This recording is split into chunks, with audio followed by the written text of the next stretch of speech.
Hello everyone and welcome to another Craft a DM video. I believe there are three types of devil contracts. First one, technical kind, the second being the hidden clause kind, and the third being the legalese kind. So the first contract is the technical kind. The meaning of this contract is quite literal, but may not be completely legal. Similar to the legalese kind, but these are also typically less solid as well.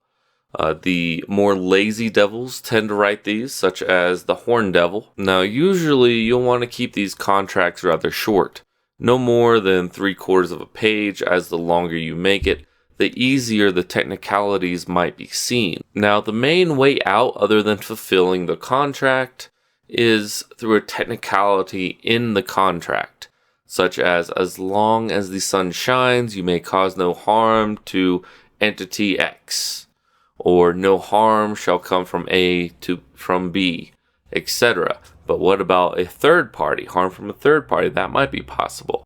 So those are a couple ways out. These are some of the easier contracts to break. An expensive lawyer who specializes in these sort of affairs could point out the flaws and the technicalities for a hefty sum. Now, another kind of contract is the hidden clause kind.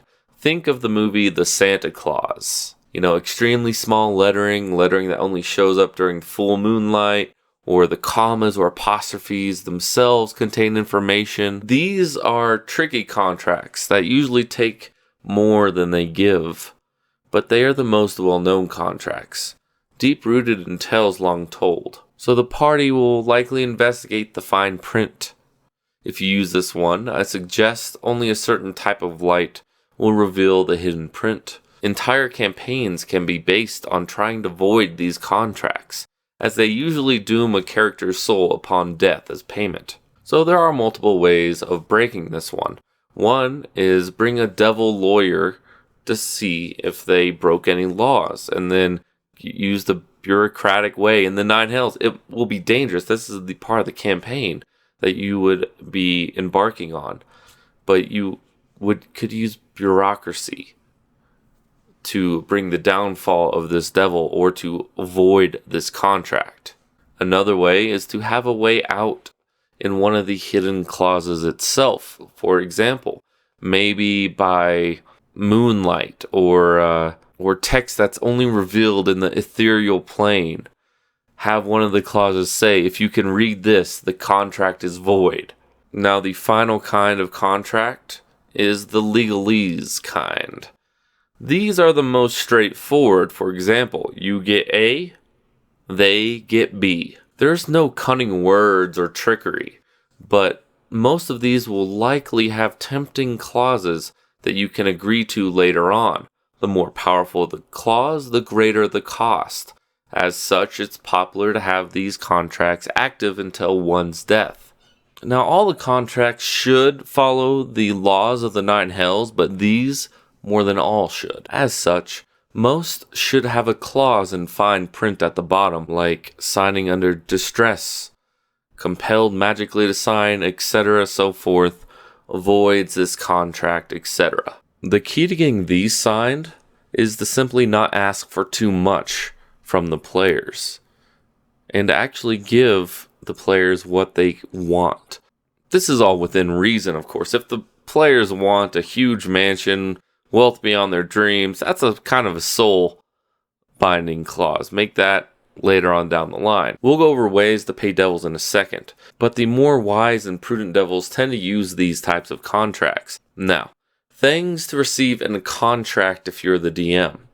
Well, monetary value is of little use to most devils, but that's not to say it's of no use. If you're granting the player a trivial thing, then repayment might be a large sum of gold. Another thing to receive in a contract is a favor. This is possibly the worst thing for a player to encounter. A favor for a devil may mean pissing off a more powerful devil. Even if it's an assassination, that devil likely works for someone, and you just don't go killing someone's henchmen or business partners on their own turf. A pissed off devil will likely work in secret for years, orchestrating the downfall of those who slighted him.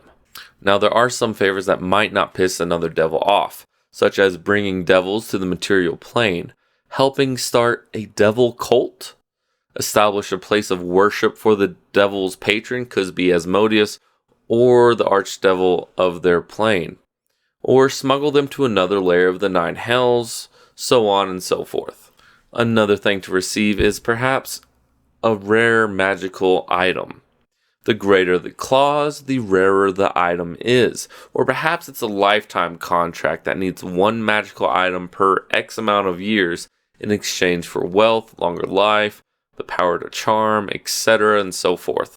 Servitude is always good to receive in a contract, as devils that are particularly vain might want a servant in exchange. This might take place after they fulfill a part of the contract, or it might take place after a set amount of time. The servitude may have a benefit, such as you do not age while in service to me. The servitude may only last a few weeks, 2 months, a few years, or eternity. Now, all of those things I mentioned are fairly trivial to devils. The greatest currency in the 9 hells are souls. Devils that are looking to curry favor with Asmodeus, a duke, a duchess, or an archduke or archduchess, are likely to include the player's soul.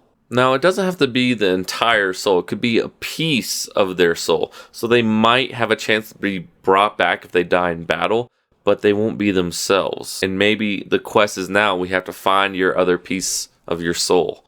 We gotta go to the 9 hells. But that's enough for this video. So please like, comment, subscribe down below. And I do have a couple of questions for you. What other forms of payment can you come up with? Or what other types of contracts have you used in the past? I'll let you think on those and just comment those down below. Take care, everyone.